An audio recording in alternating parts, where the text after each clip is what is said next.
প্রিয় দর্শক আসসালামু আলাইকুম।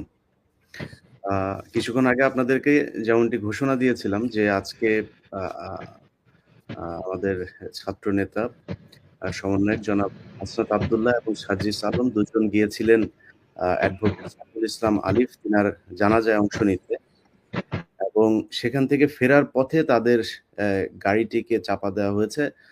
তো তাদের সেই বহরে যে গাড়িটি ছিল সেই গাড়িটি দুমড়ে মুচড়ে যায়। আ কিন্তু তারা যে গাড়িটিতে ছিল সেই গাড়িটি মোটামুটি অক্ষত ছিল।